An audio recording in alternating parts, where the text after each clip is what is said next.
Alors, il y a plusieurs choses qui m'interpellent dans votre présentation. Je vous propose de rebondir et puis de vous passer la parole. On serait jusqu'à 12h15 pour échanger maintenant avec l'ensemble des intervenants et puis toujours Marc qui assume le rôle de modérateur et de grand témoin sur cette complexité qui est contenue dans la biodiversité.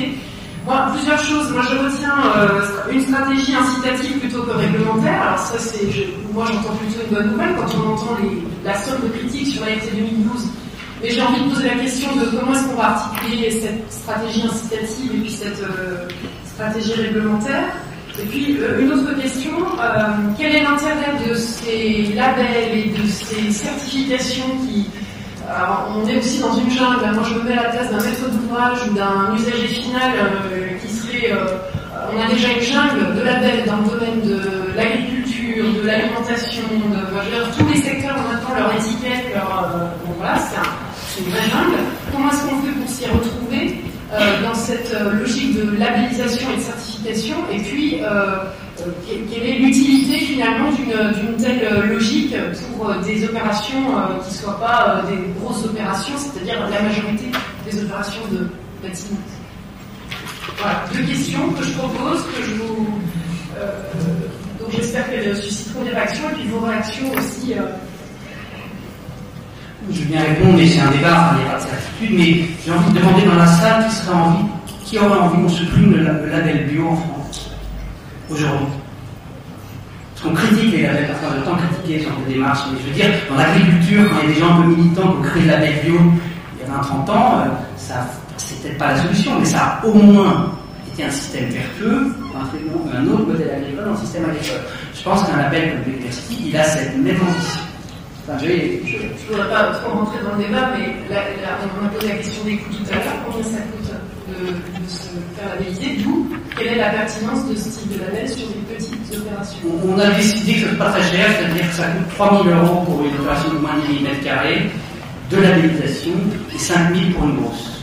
En revanche, soyons cohérents, il faut payer les diagnostics écologiques, les écologues, un mode de travail collaboratif différent entre les architectes, etc., peut-être les paysagistes, etc.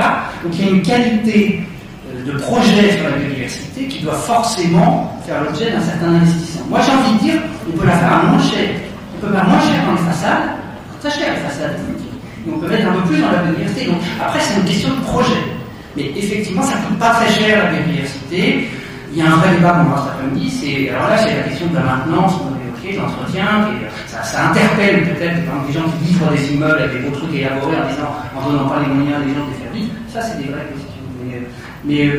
Alors sur la question des petites opérations, c'est vrai que si je suis honnête, on est parti sur des grosses opérations un peu Île-de-France, etc. Mais moi, je pense que ça peut être mis en œuvre. Le fait que, de manière artisanale, sur des opérations sociales, moyennes, en province, etc., ça va dépendre des acteurs locaux, des ingénieurs écologues locaux, la labellisation en elle-même n'est pas accessible. Le document, le référentiel, il est accessible?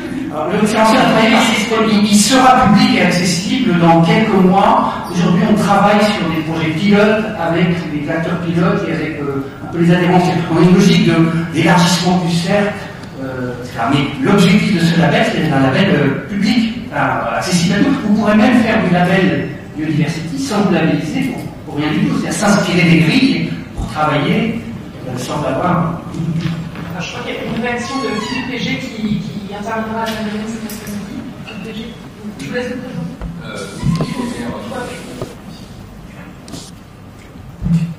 Oui, bonjour, Philippe Léger, président de Nature Emploi. Je vous renvoie à votre question. Quels sont les acteurs du label bio et quels sont les acteurs de votre label?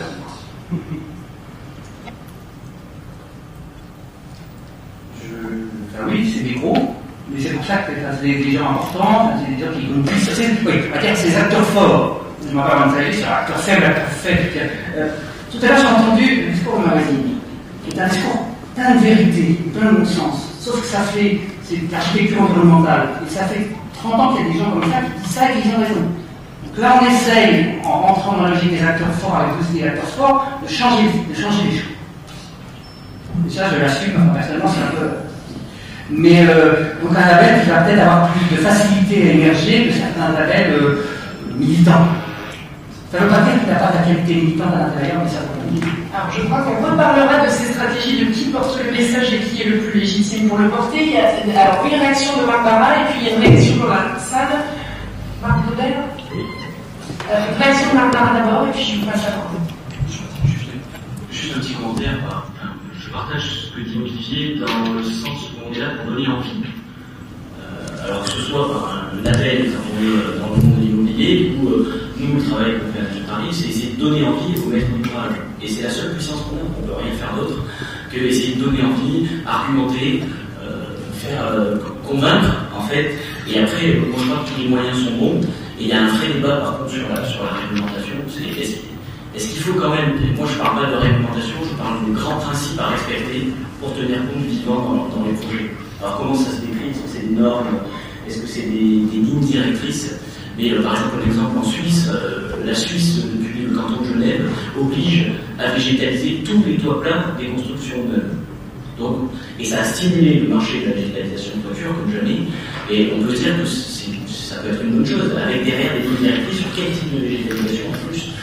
Donc voilà, parfois la réglementation a un peu du bon pour donner de l'effet masse à ce qui est aujourd'hui l'exception.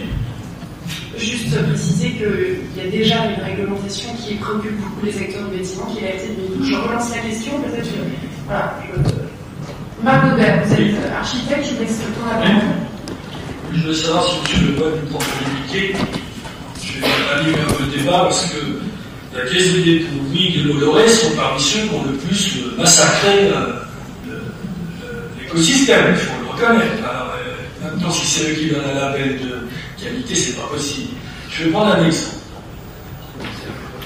On a parlé de Kreuzberg. Kreuzberg, c'est évidemment les habitants qui ont fait le travail. Je vais vous en parler, je connaissais bien peu. Ou Strasbourg, c'est évidemment les habitants qui vont entretenir le problème. Donc, la question des labels, on est un peu échaudé par exemple, ce que produit le CSTB ou la FNOR. Vous savez, en ce moment, on est tous en train de chercher comment on peut les réglementer. Il faut savoir que le conseil d'administration de la FNOR, c'est le CAC 40. Donc évidemment, ils n'ont pas intérêt à trop déréglementer. On s'est un peu renseigné sur le truc. Donc il faut quand même poser cette question qui a été posée par M. Blanc, qui est fondamentale. Comment peut-on croire que les caisses des dépôts et Bolloré vont nous pousser vers des solutions plus vertueuses? Juste peut-être un petit complément. Une société HLM loge des gens. Donc c'est normal qu'ils s'occupent de l'énergie, etc. M. Bouygues ou M. Bolloré vendent des logements. Et donc, qu'ils mettent un peu de verre devant leur vente, ça paraît logique au point de vue commercial. Au point de vue usage, c'est pas du tout ça. Je ne vais pas répondre sur le plan un peu idéologique et provocateur, mais je vous dirais, moi, quand un peu ma vie, c'est que moi, je suis un écologue passionné depuis 30 ans, et que j'ai essayé d'aller là où les leviers d'action pourraient être efficaces. Et dans le monde de la construction, quand la HUE a été créée il y a 10 ans, nous étions un certain nombre d'ingénieurs écologues pour dire il faut que la biodiversité soit prise en compte. Les acteurs de la construction nous ont dit il y a 10 ans, c'est pas très sérieux, les petits oiseaux, les petites créations, etc. Aujourd'hui, la société change, des acteurs un peu visionnaires, comme ceux que vous avez cités, sont intéressés par ces sujets. Moi, je ne boude pas mon intérêt à aller leur donner des démarches de qualité intelligente pour que les choses changent en France. Et je ne provoque personne, c'est très sincère. Si je me permets, peut-être pour prendre la parole, Isabelle Pougeot, juste en transition, et c'est la psychosociologue de l'environnement qui parle, je pense que tout simplement ces géants de la construction et du bâtiment ont tout simplement compris qu'il y avait une valeur marketing à mettre en avant. Bon, voilà. Après, je pense qu'il ne faut pas non plus jeter le bébé avec du bain. Donc voilà, c'est juste pour peut-être sortir du débat idéologique. Les questions restent posées, mais cette question est effectivement très pertinente et on va reparler de qui est perçu comme légitime pour porter le message de la biodiversité dans le bâtiment, précisément pas des acteurs de la biodiversité, mais plutôt des acteurs du bâtiment. Alors après, sur la volonté d'aller jusqu'au bout, on pourra discuter, mais le débat, je pense, va être long et c'est pas l'objet de la journée. mais question néanmoins très intéressante. J'espère qu'on aura l'occasion d'en reparler d'ici quelques temps avec des réalisations. Isabelle Poujon. Je vais juste dire deux mots. C'est vrai que ces questions, elles reviennent depuis longtemps, parce que c'est toujours les mêmes. Le nerf de la guerre, c'est quand même l'argent. C'est-à-dire que sur des opérations, je ne parle pas des gros morceaux, je parle des opérations, moi je suis sur une opération de 12 logements avec un bailleur public. C'est vrai que j'ai restreint pour le moment énormément tout l'espace extérieur vert, sachant que dans ma tête, je sais qu'à un moment donné, je vais essayer de retrouver un autre budget. Mais pour pouvoir avoir pu conclure mon opération qui met en place des systèmes énergétiques et rester dans une enveloppe financière dont je suis très fière, parce que je n'ai pas explosé mon budget, la solution pour le moment, c'était de réduire mes espaces verts. Bon, je devais conclure ce marché et je devais faire en sorte que aboutir cette opération dans le cadre d'un marché public. C'est chose faite, je construis mes 12 logements avec des tas d'enjeux sociétals et énergétiques et de matériaux. Bon, cette petite tranche verte, justement, à un moment donné, c'est 3 ou 5 000 euros. J'espère pouvoir les récupérer d'une autre manière, moi, pour construire mes espaces verts et pour pouvoir aller plus loin dans l'aménagement extérieur qui se situe autour du projet. Voilà. Donc, c'est vrai qu'on se pose des questions de fond qui, pour nous, sont de vrais débats. C'est l'enveloppe financière accordée par mon maître d'ouvrage, qui, oui ou non, et c'est vrai que je conçois cette action sur des projets importants où il faut une vraie ligne de conduite, sur des petits budgets. Là, on est avec HE, on a changé certains systèmes constructifs, HE qui nous soutient et tout va améliorer le projet en termes d'environnement, donc je ne vais pas accentuer la polémique, mais HE ne valide pas mes options HE, Habitat et Environnement, et redemande des honoraires pour réanalyser et diagnostiquer notre projet alors que c'est nous qui avons fait tout le travail. Donc à un moment donné, la labellisation, moi j'aimerais bien que les honoraires qu'on ne lui donne pas, on me le mette dans ma biodiversité de projet. Voilà. Donc c'est vrai que là, je suis aussi un peu engagée, mais c'est une réalité de terrain de tous les jours. Moi, mon investissement de temps, je l'offre un petit peu au maître d'ouvrage parce que je ne vais pas à chaque fois lui demander de me rajouter des honoraires parce que je vais changer un système constructif où je fais la démarche. J'investis beaucoup d'énergie et c'est vrai que la labellisation SWOT, c'est un superbe accompagnement, c'est très nécessaire. Mais il y a des moments où je me dis aussi, donnons-nous l'argent pour aller plus loin dans la construction du bâtiment. Mais je dis ça parce que je suis un peu connaisseuse du sujet et que je vais m'auto-gérer pour essayer d'aller jusqu'au bout de ma démarche dans ce cadre de paysage et que peut-être que d'autres confrères, eux, n'iront pas jusqu'au bout et s'iront torture les travaux. Que la chose et qu'on s'en fiche, on s'arrêtera là. Voilà. Mais le nerf de la guerre, c'est quand même l'argent et ça, c'est vrai que c'est un débat qui date de 30 ans. Qui se réduit de plus en plus en ce moment. Il me semble que c'est une question d'ailleurs qui ne concerne pas que l'intégration de la biodiversité, puisqu'elle s'est déjà posée dans le domaine de la performance énergétique. Voilà, comment est-ce qu'on calcule les honoraires, comment est-ce qu'on rentre dans une économie globale du projet, ça c'est une question qui est quand même bien présente aujourd'hui, les approches en économie circulaire, je vous renvoie là aussi. Alors, juste une réaction de Marc Barra. Réaction de Pierre Terrier est très rapide parce qu'il y a une question au fond, je vais laisser la parole là-dessus. Très rapidement, je ne sais pas si vous connaissez le film Les Infiltrés, mais nous, je nous appelle Les Infiltrés des écologues. Et Olivier, c'est un infiltré chez Louis, il est passionné, et enfin, j'ai envie de faire passer ce message que les bons et les méchants, c'est facile, mais bon, je vais montrer sur mes tableaux que tant dans les collectivités territoriales que dans les grandes entreprises, on peut faire des erreurs. Et finalement, c'est juste un processus qui est en cours de création à la prise en compte de la biodiversité. Il faut arriver à convaincre des gens, et dans ce petit monde, on était peut-être 2 au départ, on commence à 10, 15, 20, 30, 50 aujourd'hui, et il faut faire passer des messages, et ça va y aller comme ça, peu importe les moyens par lesquels on y arrive. Les chevaux de Troie. Et plus on aura de support, et plus on sera aidé dans cette méthode, et plus on ira loin avec mon aide d'ouvrage. C'est très bien. Président deux toutes petites questions. Quel est l'ordre de grandeur? Je comprends la difficulté du périmètre, l'ordre de grandeur entre guillemets, de la plus-value ou du coût du traitement environnemental d'un projet, quel qu'il soit. L'ordre de grandeur. Et la deuxième question, c'est toujours la même ordre, c'est le coût de maintenance des réalisations à +2, +3, ou moins +2, +3 ans après mise en œuvre. Peut-être un élément de réponse. On a un peu le recul sur le bâti, la question du bâti et la question des toitures végétalisées, peut-être que Philippe pourra plus en parler sur les coûts de réalisation et de maintenance derrière. Il y a un exemple sur lequel on a des retours, c'est les espaces verts. La gestion des espaces verts. on montre que la conception écologique des espaces verts, avec des espèces adaptées, avec moins de gestion derrière, avec moins d'intrants, produits phytosanitaires, avec finalement plus de laisser faire, ça coûte moins cher qu'un jardin qui a été conçu de manière plus intensive et qu'il va falloir gérer pendant des années et des années derrière. Donc la prise en compte de la biodiversité très en amont, avec un petit, moi je pense toujours à ce petit surcoût d'investissement pour faire différemment du marché standard et rattraper beaucoup plus rapidement avec moins de gestion, moins d'entretien et peut-être moins d'infrastructures derrière sur l'infiltration des eaux de pluie par exemple. Ces bâtiments surpuits dont on parlait, est-ce que utiliser des vieux c'était 10% de plus sur le prix initial du projet, c'est peut-être 30% de moins sur les canalisations dont on se passe pour le traitement des eaux pluviales, les taxes en aval sur les eaux usées, etc. Et toutes ces externalités dont on se rend compte aussi. Il faudrait les mesurer un peu de la GDG. J'ai un autre élément de réponse qu'on trouve dans The Economics of Biophilia, qui intéresse beaucoup les gens qui ont des bureaux, c'est que si on considère que dans un bureau qui fonctionne avec des entreprises dedans, 80% du produit du coût, c'est les salaires des collaborateurs. L'énergie, ça doit représenter 5%, 4%, c'est bon.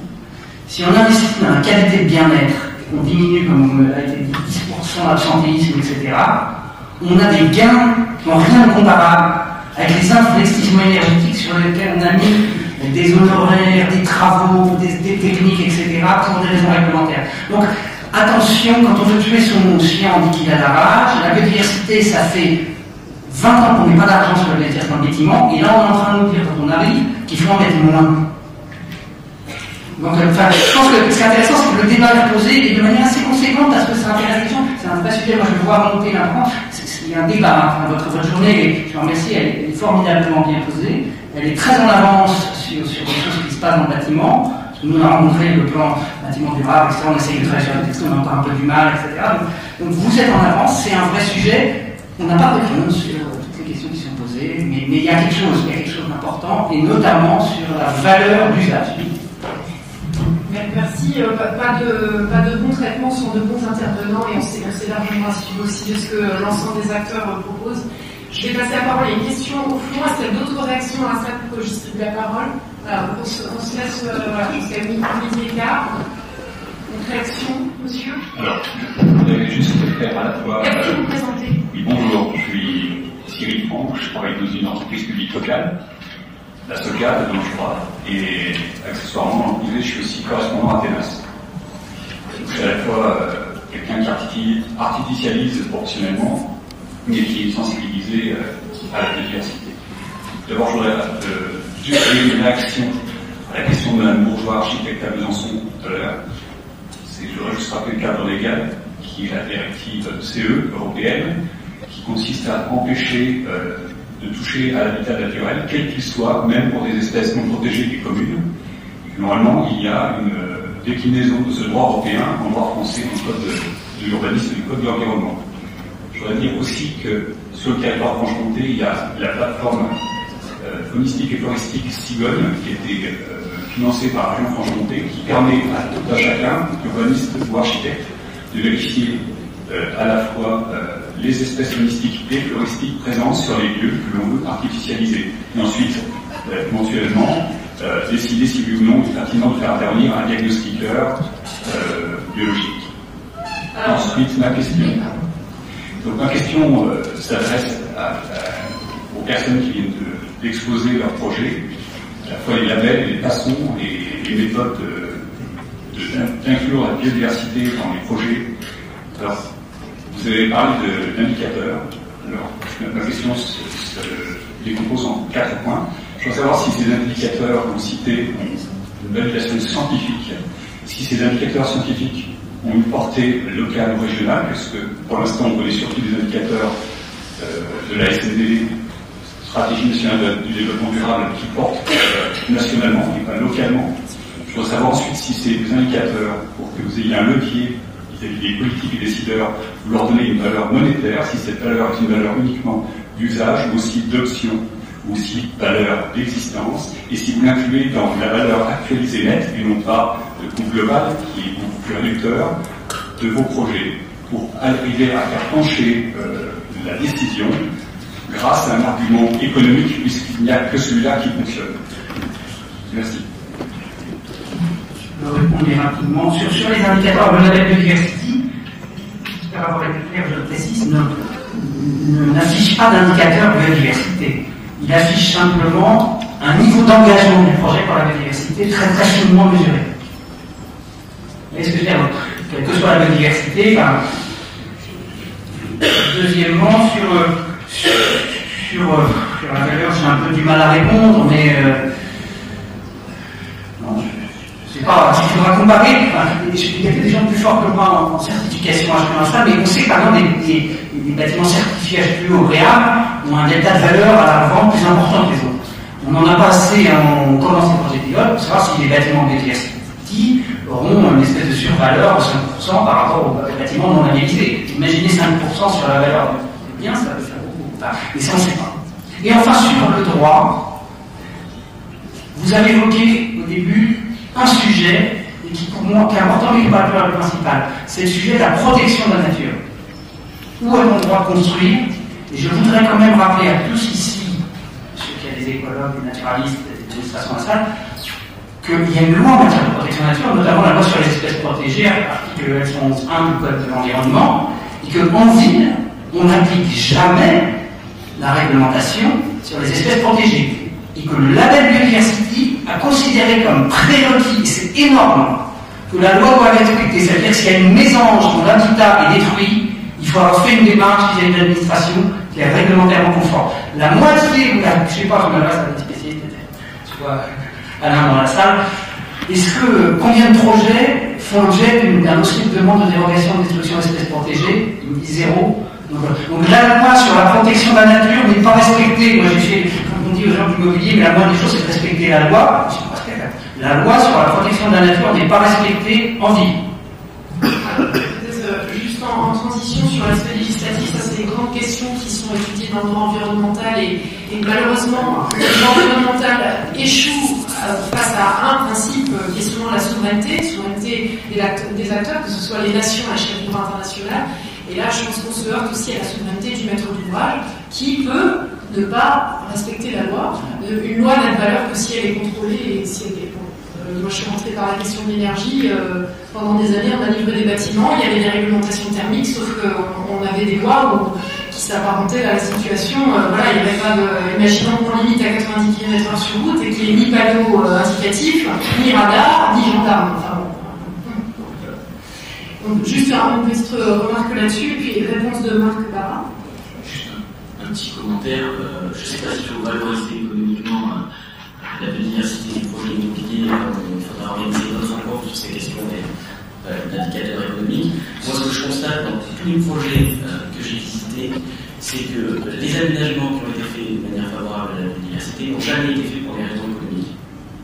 Ce qu'ils font, c'est soit pour des raisons d'image, soit pour descendre l'envie, soit parce qu'on tombe sur des élus, des maîtres d'ouvrage, des clients passionnés qui ont envie de le faire. Ça n'a jamais été pour des raisons économiques. Et quand bien même on arriverait à chiffrer l'ensemble des bénéfices obtenus par la biodiversité de manière économique, je ne suis pas sûr que ça serait un poids dans la décision. Il y a ailleurs un poids, il est extra-économique, cette question de la prise en compte de l'écologie. Alors après, pour moi, l'enjeu clé, c'est toutes les incitations qu'il y a derrière.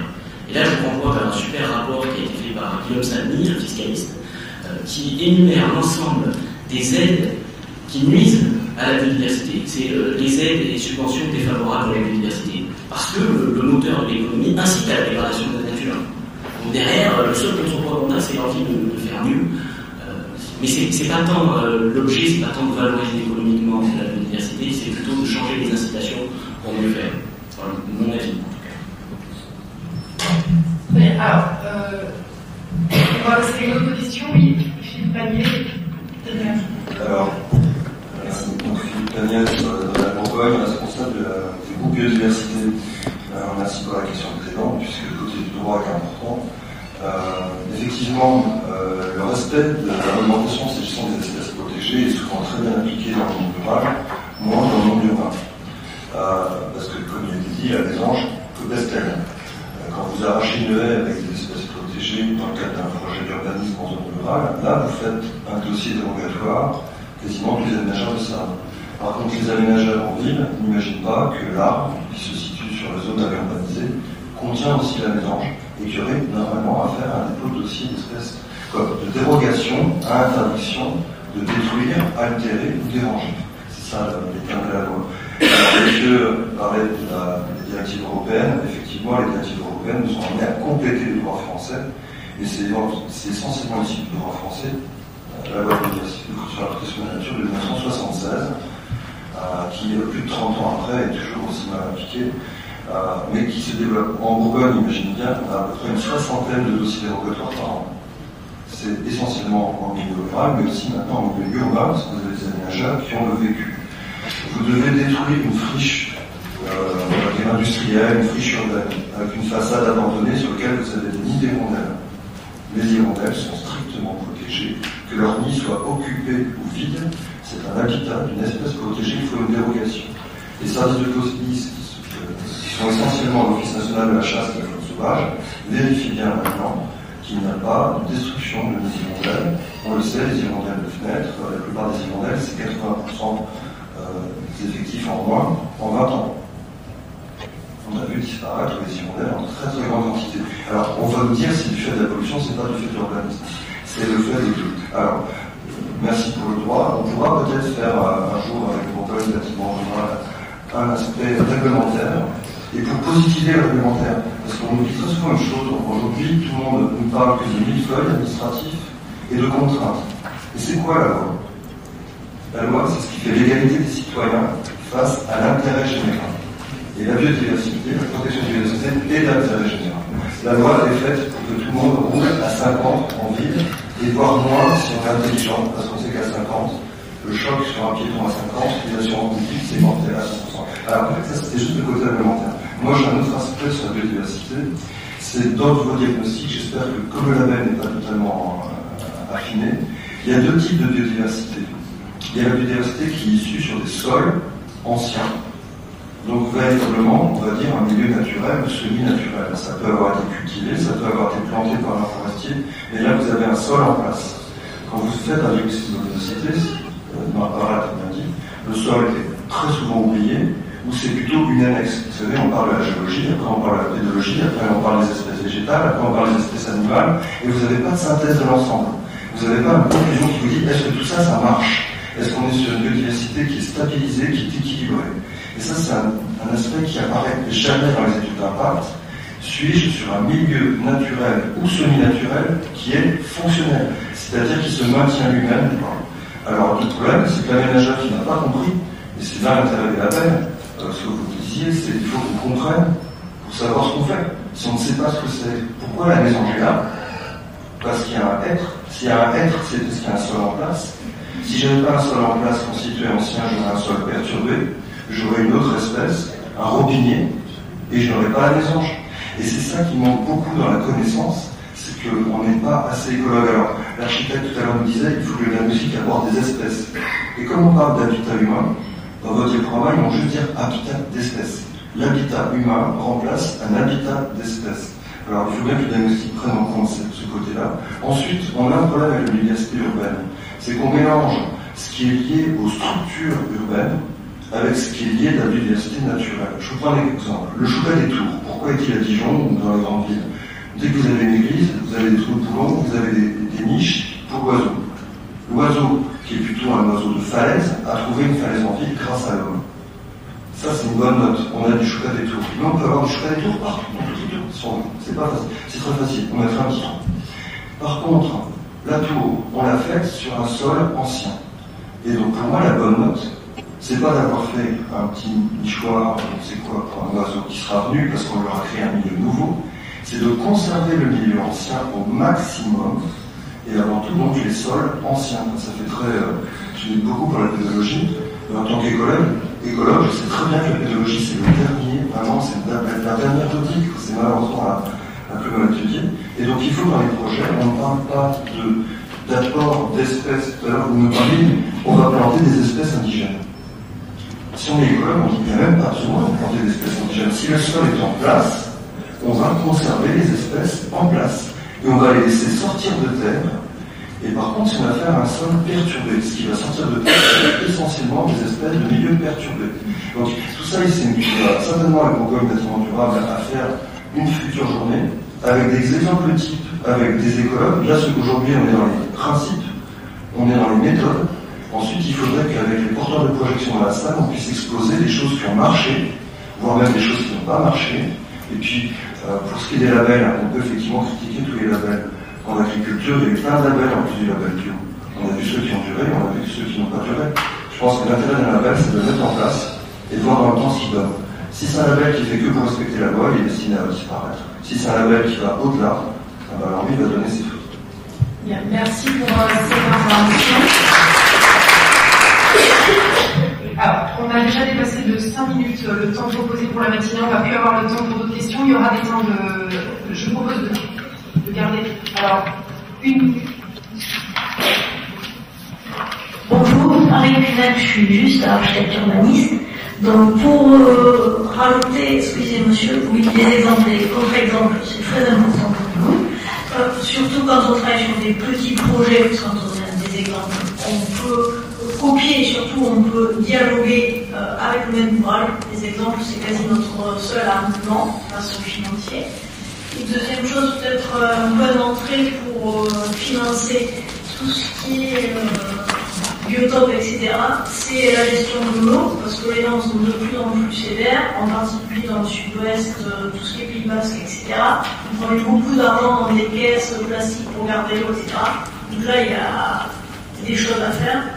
Avec cette gestion de l'eau, en améliorant le sol, sa perméabilité, etc. Et moi et certains collègues, on n'y connaît rien, donc c'est clair qu'on a besoin d'être formés pour avoir les arguments face au même ouvrage. Ils nous disent vos bassins, après il y a de l'eau, il y a des moustiques, puis il n'y a plus d'eau, les enfants peuvent se faire mal, etc. Donc c'est une bonne entrée, mais on a besoin de... Je pense qu'on réabordera la logique, soit qui consiste à intégrer vraiment une écologie dans la gestion de projet, ou la stratégie plutôt d'affichage qui consiste à mettre les uns à côté des autres des signaux verts et qui du coup derrière génère pour moi, enfin, comme on a dit, des contre-exemples qui sont d'ailleurs souvent cités comme tels. Une autre conclusion peut-être de nos intervenants, d'intervenir en conclusion de la matinée. Non, je crois que tout le monde a faim. Non, juste un mot, c'est grande ambition et vue, grande passion que la mienne pour ce label. Je pense que c'est un bon outil. Il faut donner une place aux écologues, parce que quand on a un peu de questions, c'est compliqué, il faut des gens en face à midi pour comprendre tout ça. Il faut donner une place à l'école. Et troisièmement, on a vraiment insisté là-dessus, il n'y a pas de norme de solution dans notre label, donc il faut que les gens travaillent ensemble pour à chaque fois trouver la solution qui convainc le maître d'ouvrage, qui répond à un problème. C'est trop compliqué la nature, enfin, il y a tellement de situations différentes qu'il faut se mettre à travailler avec les écologues sur ces sujets-là. Alors merci. Donc l'appel est lancé. S'il y a des maîtres d'ouvrage dans la salle, offrez-nous des exemples, qu'on puisse refaire une journée dans quelques années qui ne soit pas sur un sujet innovant, mais qui soit une journée de retour d'expérience. Je vais clore cette matinée. Je vous propose maintenant d'aller déjeuner.